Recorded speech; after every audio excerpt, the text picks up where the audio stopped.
Konflik sengketa lahan antara perusahaan perkebunan sawit milik Haji Halim Ali yang ada di Kabupaten Musi Banyuasin dan lahan pertambangan batu bara milik PT Gorbi Putra Utama kembali memanas hingga berujung pelaporan ke Polda Sumsel.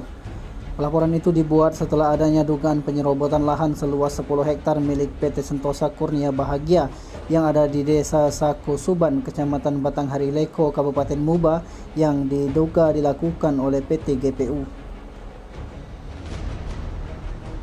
Mirisnya dugaan penyerobotan itu melibatkan sekitar 50 personel polisi dan satuan BRIMOB yang bermarkas di Kelapa II, Jakarta yang diterjunkan ke area lahan yang bersengketa tersebut.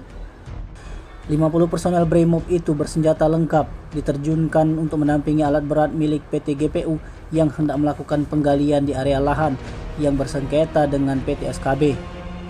Area lahan yang bersengketa itu berada di perbatasan wilayah Kabupaten Muba dan Kabupaten Musi Rawas Utara atau Muratara. Masalah terkait persengketaan lahan itu bukanlah kasus baru. Kedua belah pihak sudah kerap masuk meja hijau persidangan.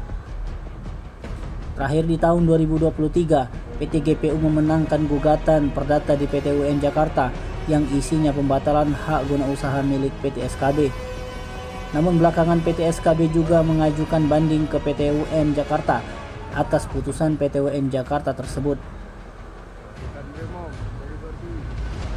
Laporan polisi dibuat oleh staf PT SKB dengan nomor LP-B-448-5 Romawi -2024 SPKT Polda Sumsel dengan dugaan melanggar Pasal 170 KUHP tentang kekerasan terhadap orang yang barang secara bersama-sama, Jungto Pasal 406 KUHP tentang pidana pengerusakan. Tak hanya berkaitan dengan dugaan penyerobotan dan pengerusakan lahan, pihaknya juga menyoroti pengerahan aparat kepolisian yang disinyalir berasal dari Mabes Polri. Yudi menyebut, tak hanya puluhan personel BRIMOB yang ada di lokasi bersengketa itu, menurutnya bahkan dipimpin langsung Wakil Direktur Direktorat Tindak Pidana Tertentu Ditit Peter Mabes Polri. Bagi dia, pengerahan aparat negara untuk kepentingan pribadi itu telah melanggar kode etik kelembagaan. Tidak tinggal diam, mereka juga berencana melaporkan itu ke Divisi Propam Polri, Irwasum Polri, Kompolnas, Komnas HAM, dan termasuk ke Kemenpol Hukum RI dan Komisi 3 DPR RI. Dikonfirmasi terkait laporan ke Polda Sumsel, Kabid Humas Polda Sumsel Kombes Pol Sunarto mengaku akan melakukan pengecekan terlebih dahulu.